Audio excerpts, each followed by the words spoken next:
Clearly the Nintendo 64 has a very loving fan base, and fortunately there are people there to make this system a pleasure to play, excuse me, sorry about that, even in the 21st century.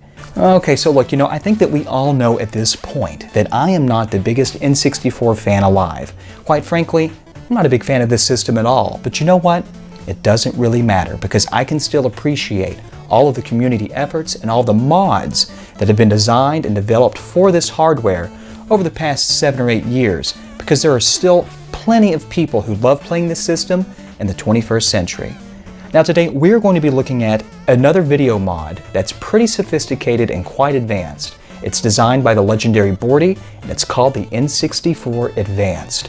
Now for example, if you're just needing RGB output and you have a really nice video processor such as an OSSC, even a GBSC, and of course the RetroTink 5X, you can buy a $30 amplifier from me for those older systems that will give you an beautiful, beautiful image output, and you can also do all that fun, fancy deblurring stuff with some of these video processors. The OSSC and the RetroTink 5X, for example, can do deblur. Nonetheless, if you have a serial number starting with NS2, you can't use the cheaper kits. So what can you do?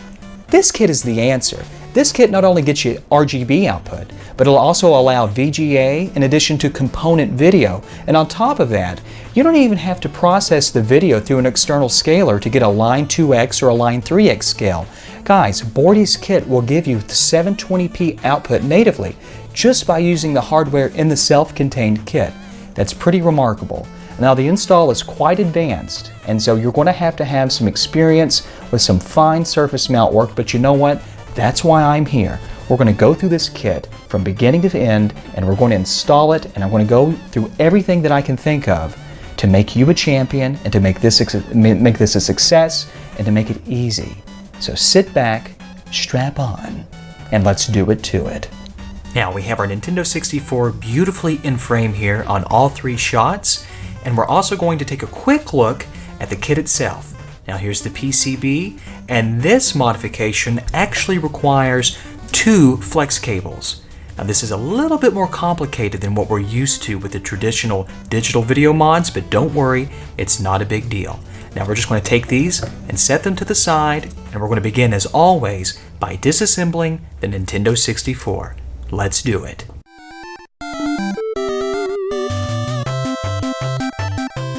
Alright, just like that. Now we'll very carefully just separate these 2 halves. And now we have access to the main board. Now here is our main board. Let's go ahead and remove all of the screws that anchor the main board into the shell. That way we can liberate it and we can work with this and we can talk about what we're going to be doing next.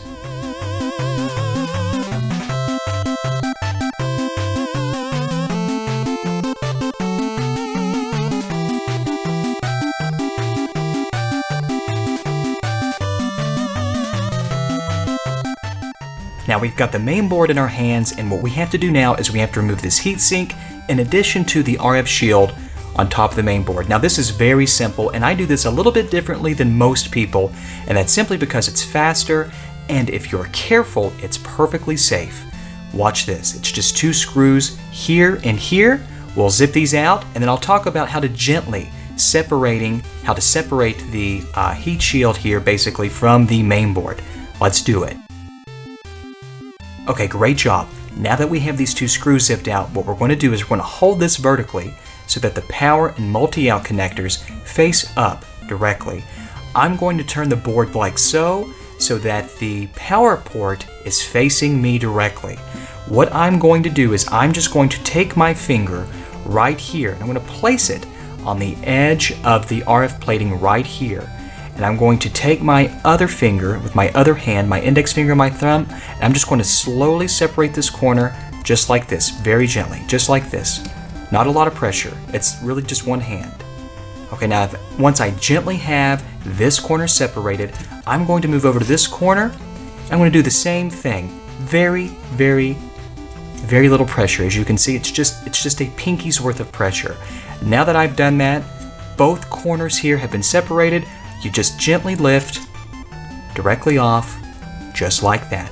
You don't have to take all these screws out. You don't have to take all these individual heat sinks off with their thermal pads. You can do it all with a couple of screws and just a little finessing. We'll set this to the side and we'll continue on. Now before we move on to the main board, there's one thing that we have to do prep-wise to the RF shield. Now if we're looking at it from this way, this will fold right here in the middle. We'll actually turn it this way. This little 90-degree fold right here, we either need to cut this or we need to bend it out. Pliers right here. I'm just going to grab onto this bend like this. Now watch very carefully. It's very simple. I'm just going to take and I'm just going to bend it straight out. Like so. Perfect. No problem. Now the first bit of soldering will actually take place on the back, right here where the multi-out lives. So let's go ahead and get our first flex cable in position and let's just solder this in. Very simple. Let's do it. Okay people, let's do this by the numbers. Let's go ahead and orient our flex cable right into proper position.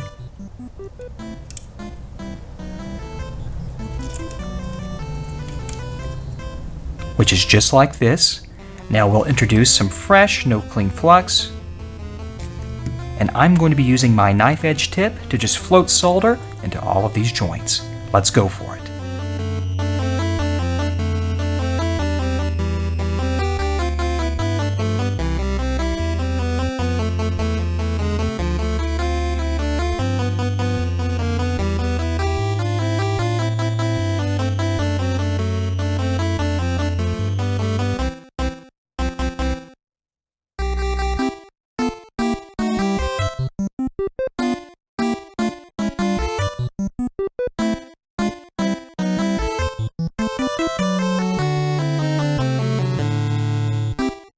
Great job. Now I'm sure that you have noticed this jumper SJ1 right below where we just soldered. There are actually two jumpers on this flex cable, and this SJ1 is responsible for informing the kit where do we want to send composite sync to. Remember, this is designed both for PAL systems and NTSC systems. On PAL systems, it's a little bit different in terms of where goes what, or what goes where. We want to recreate the NTSC environment, basically that's most conducive for SNES NTSC cables. That means I am going to short SJ1 like so. Let's strap it just as you see right here. Great work, all set. Now there's one final jumper that's way over here. It's SJ3. Very simple. In order to recreate that NTSC environment that we were talking about, I'm just going to set this like so. All set. Beautiful work. That'll take care of everything on the bottom. We're now ready to flip this baby over, and we're going to be doing what we traditionally do with other digital modifications such as the Ultra HDMI. We'll be installing a flex cable right directly to the RCP. Let's zoom in very nice and tightly, and let's do it, and let's talk about it, and hopefully I can show you guys how to avoid some traps when doing this very fine and delicate, fine-pitched soldering. Let's zoom in. Now this is the part where you really need to pay attention to exactly what I say. Now our flex cable is going to align to pin 8. Now the way to do this is right here in the corner we can clearly see that pin 1 begins right here, and in every 5 pin increments there is a little dot. So pin 5 is right here, pin 10 is right there, etc, etc. So all we have to do from pin 5 where this little dot is, we'll count over 3 additional pins. This is pin 5, right? Whoops. 5, 6, 7, and 8. It's going to live in here just like this. Now, let me show you how to prep your soldering iron so you don't end up putting way too much solder on here, and let me show you how to get this just tacked into place so that you can free your hands, and of course you can solder this with a lot less headache without freaking out that you're going to ruin it. Okay, let's do it. Now to do this, I'll be using my J series tip, and as you can see, I have a very clean tip, and that's exactly what you want to be starting with. So we have a very beautifully clean tip here, and what I'm going to do is I'm just going to bring in some solder just like this. I'm going to first of all rotate my tip so that the belly is facing up towards me. Very good. Now what I'm going to do is I'm just going to take a little bit of this solder and I'm just going to barely graze, just barely graze, just like that, and that little blob is actually way too much, and that's okay. The only thing that I have to do is I'm going to come over here real quick, clean some of that excess off, and as you can see, we have a nice skimmed coating just like that. And you know what? That's all we need to get this started. So let's bring in our flex cable and let's just tack it in beautifully. Let's do it. Now, as we introduce our flex cable, I'm just going to take some no clean and just rake it a little bit over the pins. And we're going to align this and we're just going to tack one edge in. So let's do that right now. Now be sure to count your pins. We're starting on pin 5, 5, 6, 7, and 8. That's perfect. Now, when you get your pin 8 aligned, make sure that you're maintaining alignment all the way down this bad boy. And you know what? We are. It looks great. So let's just go ahead and take that tip that we prepped. Let's just introduce it to one of these joints. It doesn't matter which one as long as all of your pins are aligned. Maybe I'll come right here. Maybe I'll come right in here like that. Let go. That's it. You've got a nice bodge here. This isn't a finished joint. This is just a bodge joint. But look, it frees my hand. It frees both of my hands. You can see 2 fingers here. And now I can just manipulate this cable if I need to. And I can solder this without wrecking myself. Okay, let's just get ready to do that, and let's solder this in, and let's get it looking beautiful. Now, after getting this bodged in, you might be asking yourself, gee, how much more solder do I really need to use in order to fully and thoroughly solder the rest of these connections? Let me show you. See the bead that's on the end? That's probably too much, but that's plenty to work with. So now I've applied that solder to my tip. Watch carefully. Once again, don't be afraid to use the flux. Be very liberal with it. And I'm just going to come right in here. Watch very carefully. Watch this.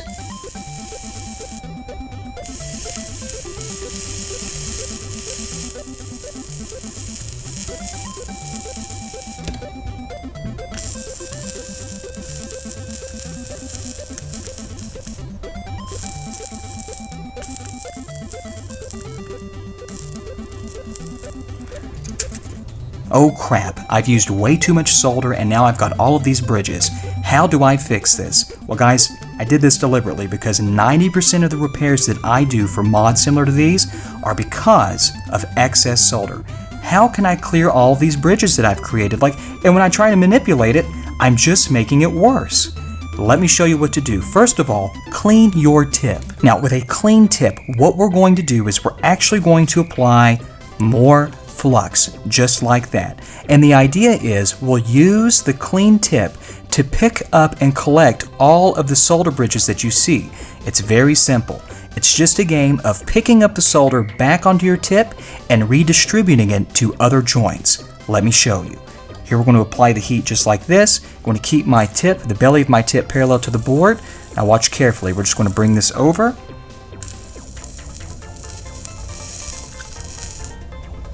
Just like that. We still have a little blob here, that's no problem. We'll just clean it once more. And we won't even apply more flux. We'll just come right in here and work with what we have left on the board.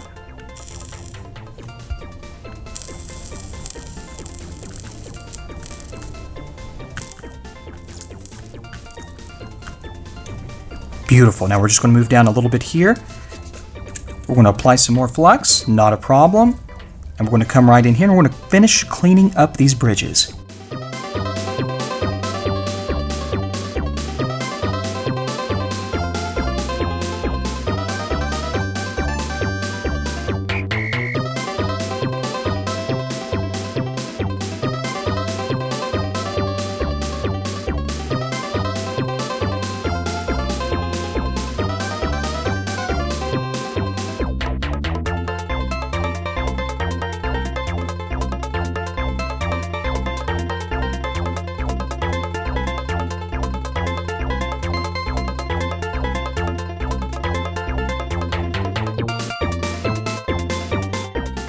And with a few sweeps later, our flex cable is totally installed and the solder looks beautiful.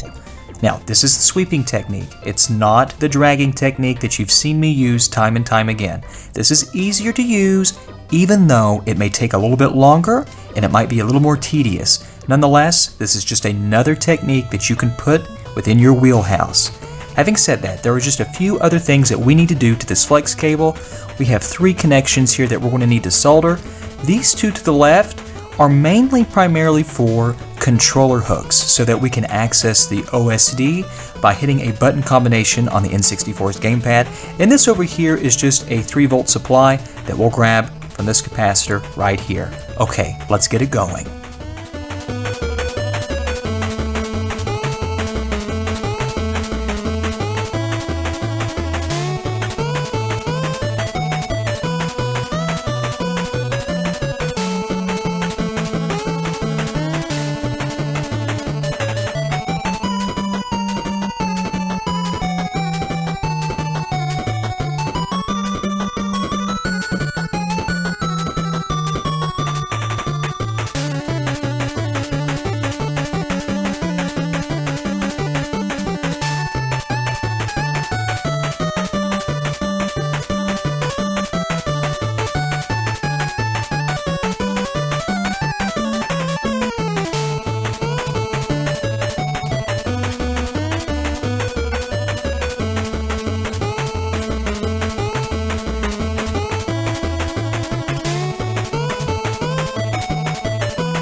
And it's just that simple. Okay guys, at this point, let's just take a moment to review all of our soldering. Let's start up here and let's just make sure we have no bridges and make sure that everything here looks perfectly fine. Let's ensure that our 3-volt rail here looks good, and let's make sure that all of our connections to our PIF are clean and sound and that they're terminated properly here to our flex cable. Everything here is fantastic. We're all done. Now, I've done something a little different here because I think I found a problem, or at the very least, something needs to be revised just a little bit. Now, the PCB mounts to the heatsink here on the top. The problem that I had was when I was using the washers included, I don't know if you can really see this, but the bottom, the solder side of our programming header was actually shorting directly into the heatsink. So even if you have a piece of Kapton tape on the bottom to insulate it, I still don't like that. So what I did was I just jumped on to my 3D printer and I just quickly created a nice plastic spacer that's approximately 2 millimeters in height that will give ample clearance between the PCB and the bottom solder side here so that this won't short out. Okay, this is good and mounted. Let's go ahead and carry this on. Now, I went ahead and screwed everything back in because you already saw me do that once. Didn't think you need to see me do that again. Nonetheless, here we have our kit mounted beautifully. Everything, guys, is just looking fantastic. The only thing remaining is to orient our flex cables, put them in position, solder them up. But before we do any of that, there are a variety of jumpers that we need to go over real quick, and we need to set these. Let's zoom in and talk about it. Now, we're looking at a variety of jumpers, but the good news is 99% of these are totally optional and will only set certain default settings. For example, if you only want to use a VGA output, you can strap a jumper. If you only want to use a component output by default, you can strap another jumper. The only jumper that we need to set with our current configuration is J11 right here. So I'm going to go ahead and strap this. Just like that. And just reference the documentation to determine what you want to strap and what you don't want to strap. I'm a strap-on fanatic, but other than that, the OSD will allow us to change all of the parameters that we could hard fix with these jumpers. So these other jumpers, I believe, I'll just leave open. Now, installing the flex cables can be a little tricky, but basically what we're going to do is we'll start with this one. You can see on the bottom here where it tells you where to put your fold. We're going to fold it up like this, and then we're just going to fold it like so. And effectively what's going to happen is all of this right here will line up once we finagle with it a little bit, but we're going to zoom in. We've got it lined in. It looks great. Let's go ahead and solder this in and we'll be in good shape. Let's do it.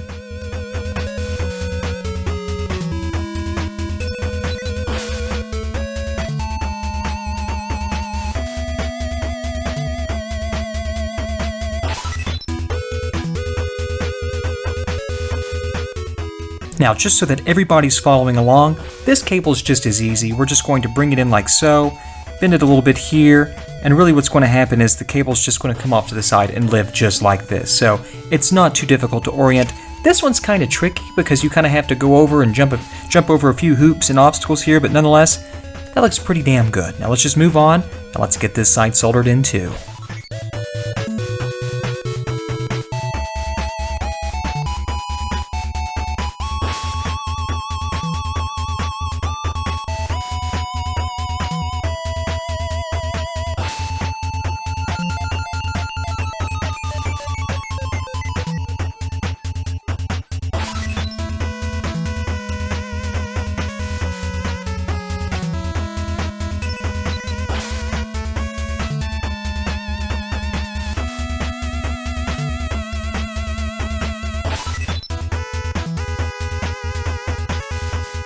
Now we do have one final yet optional step.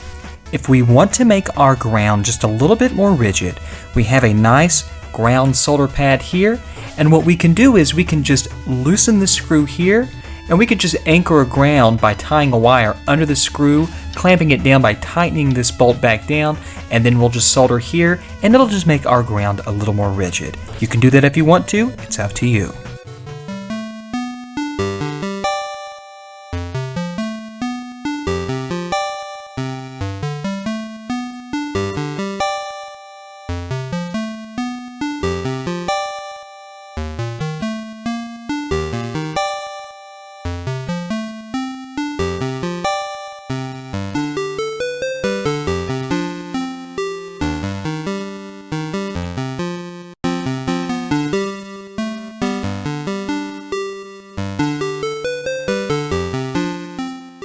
Well guys, this is looking fantastic.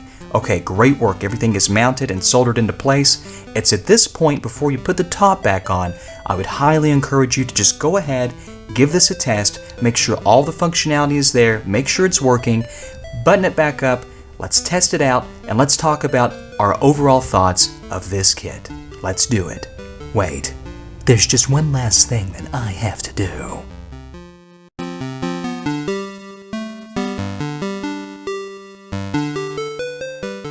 Rocker Gaming, coming into clutch.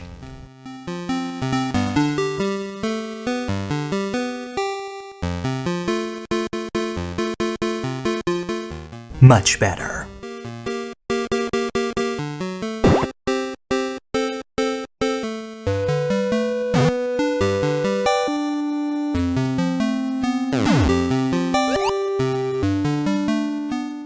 Now we're finally loaded in with the N64 Advanced, running through some Glover, and guys, this looks really good.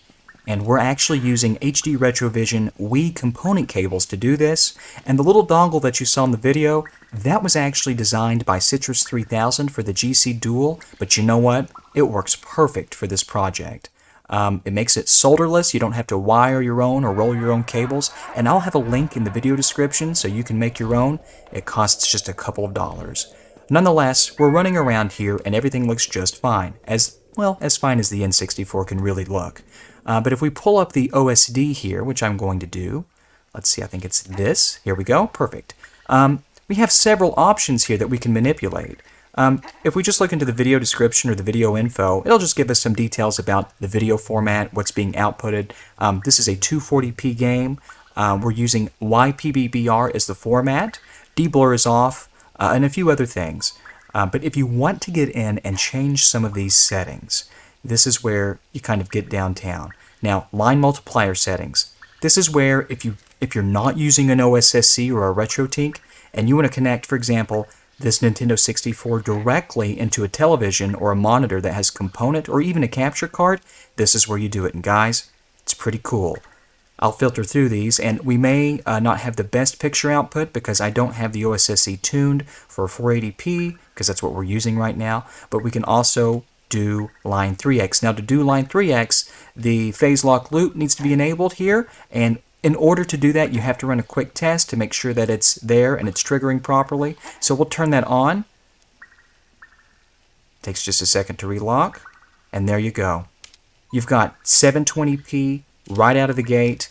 with the N64 Advanced. As you can see right here under Output, 720p, 60 frames per second. You don't have to have a scaler to get all of the goodies out of this thing. Now I want to set this back to off because I'm going to allow the OSSC here to do all the image processing, but nonetheless, those options are there for you. And of course, let me go back in here. We have the deblur setting. We have various scan line options. Let's see, where do you go to do scan lines? Is it in config page 2? Let's see here, real quick. Let me just jump in here. No, let's see. Go to page 1. Maybe I missed them. Did I miss them? Let's see. Oh, actually, you have to go back into the 240p settings because 240p and 480i have their own respective menus because they require different image processing. But nonetheless, we can come down here. We can use scan lines. We can do all that stuff. It's all available. Now, I'm going to back out of this, and we're going to go and we're going to check out the deblur that's built into this thing. And I'm going to show you guys this. The deblur is pretty darn cool. Now I'm going to actually zoom in on the picture here, and I want you guys to check out these hearts. Okay, now we've zoomed in quite a bit here. Now check this out. The hearts are nice and pixelated. They have nice hard edges. I wanted to use those to really demonstrate this. Now, deblur is off now. Let's turn it on. It's a pretty significant difference depending on the game that you're playing. It can make all the difference in the world. And of course, this is off. We'll turn it back on.